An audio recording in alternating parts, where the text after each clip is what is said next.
Hi, this is Scott Muni on the World of Rock, and I'm on the telephone with a friend. Actually, this particular friend of yours and mine started off our show, World of Rock, about a year ago when we were over in London at the Prince's Trust. So welcome, Joe Cocker. How you doing, Scott? All right. I caught you on tour right in the midst of your European tour, and I believe you're in Berlin? Yes, we're in Berlin tonight. Well, actually, we don't play tonight. We've got a day off at last. So we've got about 40 shows in all before we take a break, and then we'll do the States later on. But the gigs are going well, so the bands are sounding great, so I'm enjoying myself. Well, Joe, let me ask you a question, because not everybody around America understands the impact of a Joe Cocker in Europe.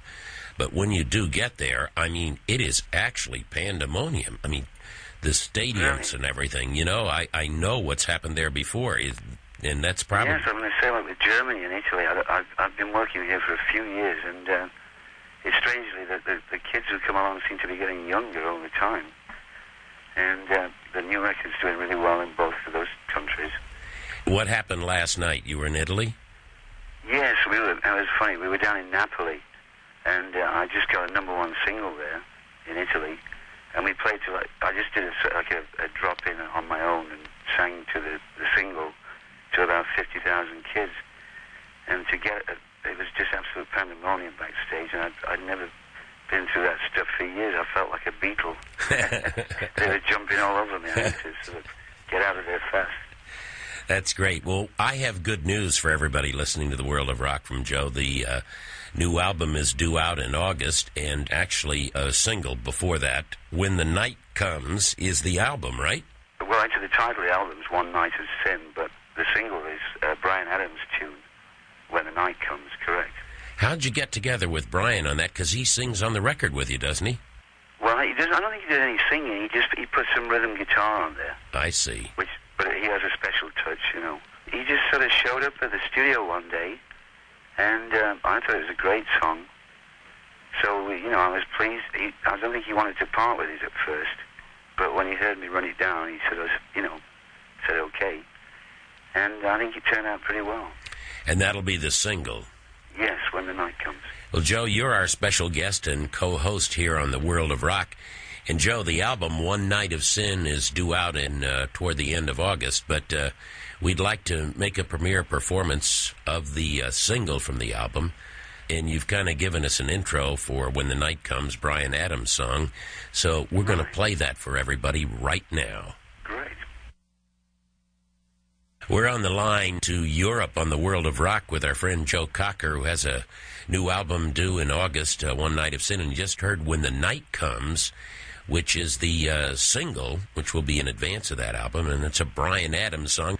Bryan hasn't been that active lately. I'm sure he's got a whole bunch of material. And he was telling me he's been working for almost 2 years on a new album, so yeah, he can't be far off now. No, I guess not. Well, I'm glad you got a song. He's a real bright young guy.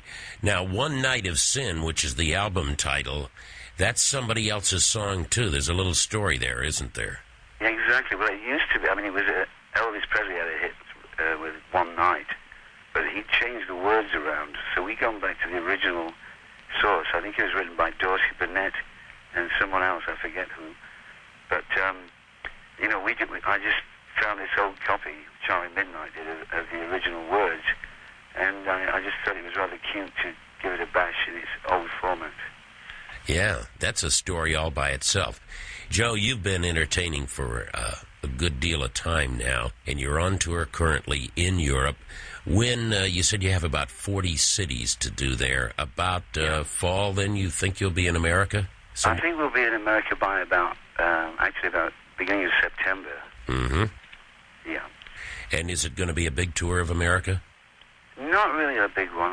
It was a bit like last year. I just did about a month's worth of work across the States. And I'm still talking it over with my manager, just which places we're going to try and play. But, it was pretty successful last year. Yeah. Chris Stainton's with you? Exactly. I got a few changes in the band. Chris is back, and he's sounding better than ever. I got Steve Holley on the drums, and Steve did a bit of work with Paul McCartney and Wings. And Glenn Nightingale, another guitarist who worked with the Gap Band for a while. Oh, great. Those guys are working with you in Europe and will be coming to America probably? Yes, we should be a well-honed outfit by then. Yeah. One of the things that I know will never leave your mind as one of the great things that happened in the past is up for anniversary right now, and that's Woodstock. And Joe Cockers, with a little help from my friends, was just captured everybody, and you got everybody with you for that weekend that became history, and still, of course, stands all by itself out there. The crowds are a little different now, aren't they? They are, but that one song I still have to do every night. Oh, yeah, I would think so. There was a show I did about 8 years ago when my stomach was a bit off one night, and I suggested to the band, I said, let's not do Little Help. And the crowd set fire to the stage at the end of the night. It was somewhere in Italy. So ever since then, I've always made sure, no matter how I feel, that I always make sure I do it. Joe Cocker is our special guest and co-star on the World of Rock, our co-host, and just a touch of recollection of Woodstock and the 400 and some thousand people who were up there when you were there, and that is a distant memory. But you know what? I was reading facts the other day, Joe, that a city the size of the amount of people at Woodstock, 450,000 in America, and reading their crime blotter of what happened over a 3-day period, is incredible that many people got together and none of those things happened. You know, a certain amount of murders, a certain amount of rapes, a certain amount of this and that, and none of that happened at Woodstock, and one baby was born. Yeah, I get asked that all the time here, if people think it could ever, if there could ever be quite the same festival again, and I really don't think so in this day and age. Not quite the same as that. No, I guess not. It was meant to be exactly what it was, and it turned out to be something more phenomenal than anyone realized at the time. But the song and you and the combined and everybody's mood and attitude and Woodstock, I guess, with a little help is just... what's another one of the songs that Joe Cocker has done that everybody just says you have to do when you're performing live? Well, of late, apart from Little Help from my friends, you mean? Yeah. Yeah. Out here in Europe, they all love my version of Unchain My Heart. That's a really strong one, too. Well, that's one of my favorites. And if you don't mind, we'll refresh everybody's memory right now. Very good. One of the nice things about talking to you, Joe Cocker, is we can talk a lot of history and the many tours that you have made in the past and realize that these years later that it is super tour time when Joe Cocker goes on tour in Europe and America, and that's a great testimonial to you and that incredible voice that you have. It's part of what Joe Cocker is, and whether you're doing a ballad or whether you're doing your blues or your straight-ahead rock and roll, everybody's waiting for your new album, and you got a combination of everything like that in there, you know. We want everybody in America who have loved your songs and your music and your live performances to know that you're coming here in the fall, probably, for a number of about dates. September or something, right after the album is out, and we're waiting for you, buddy. Well, I'm saying that I've got a rocking band, and and things are getting better as we're moving on, so I can't wait. By the time we get to the States, we should be in good shape. We're waiting for you, too, and hope to talk to you again real soon.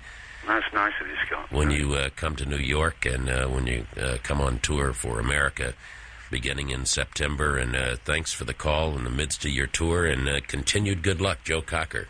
Hey, I love you, Scott. You're always welcome. Take care. See you soon. All right, now. Bye. Bye-bye.